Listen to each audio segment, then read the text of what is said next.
Hello everyone, good morning. Very happy Sunday to everybody. The two questions. First is about overthinking. I have spoken a lot on this, but still I'm going to answer this question because there are many concerns around this.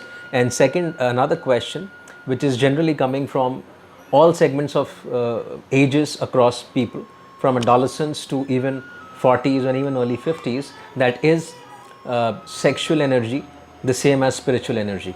So let me take the first question on overthinking first. Now, thinking is a disease, and overthinking is a bigger form of that disease.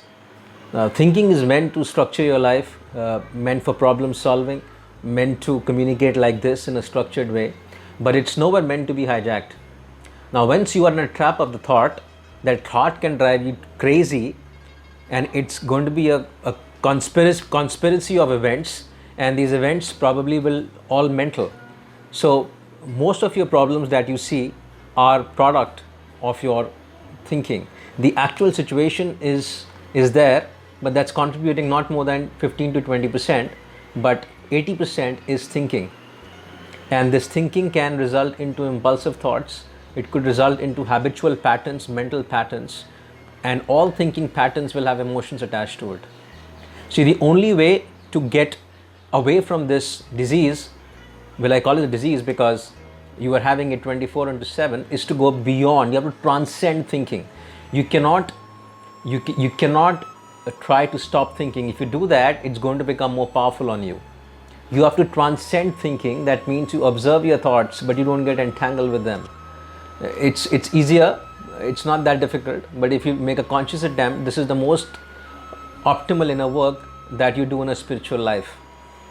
So you see things the way they are and you respond in the present moment, but you go beyond thinking. So it's like this: your stomach is secreting a function, your liver is secreting bile juice, but are you bothered about it? No, it's just moving. Are you bothered about your conscious next breath that you're going to take? It's automated. So then why are you bothered about your thoughts? And if you do a small experiment onto yourself, try to see which is your next thought, you will have a different challenge. So this shows that because of the conditioning that has happened, you have to think something or the other, otherwise you will go blank like a rock and your life will fall apart. That's where you have to break through. On the contrary, if you continue like this, your life will fall apart. And if you just observe, that means if I stop speaking, you have to fill this gap. So if I stop speaking at the moment, so this gap you don't have to fill with thoughts, just see it as a gap and build this practice up, and over a period of time the thoughts will come and take a spike and go. It will not bother you. You will be in touch with the present moment awareness, which is pure silence, and because of the silence everything comes out.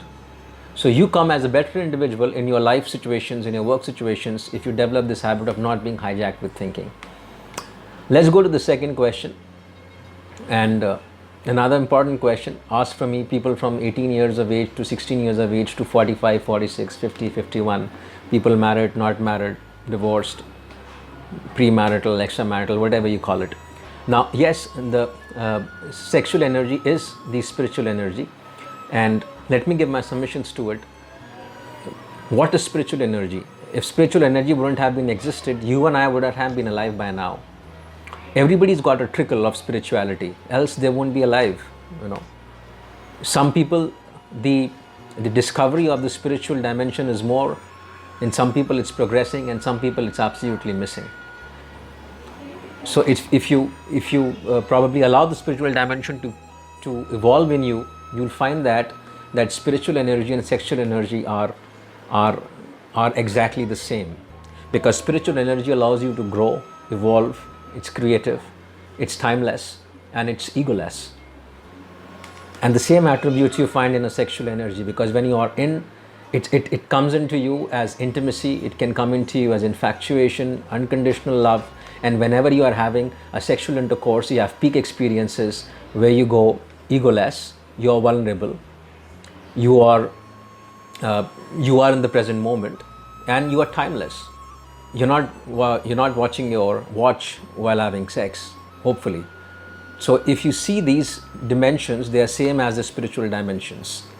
Now take these 4-5 dimensions again In your everyday life, if you are timeless, egoless, in the present moment awareness, and you allow things to happen rather than restricting them, and you go with the flow, you will have these peak experiences in every second of your life.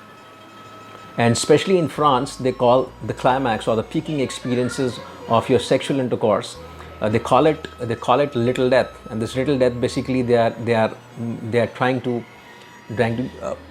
showcase you, or probably trying to make you understand, is little death of the ego. And moment that ego dies, your true self evolves.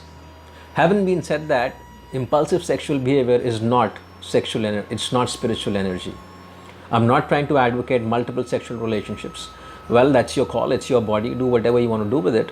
But then if you have a conscious spiritual dimension, you know where exactly you find the spiritual self more available to you, and where you find the opposite of it.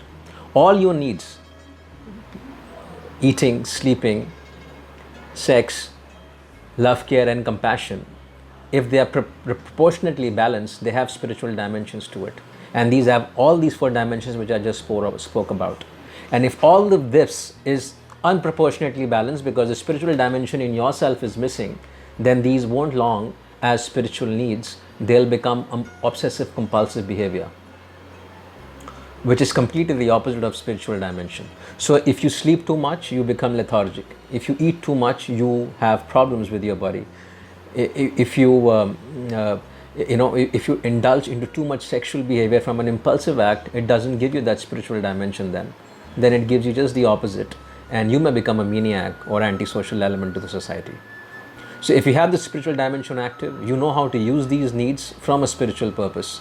If it's inactive, then probably you have to first grow the dimension in yourself first. So that's the reason I'm saying, for all the questions you're looking to, the answers are inside.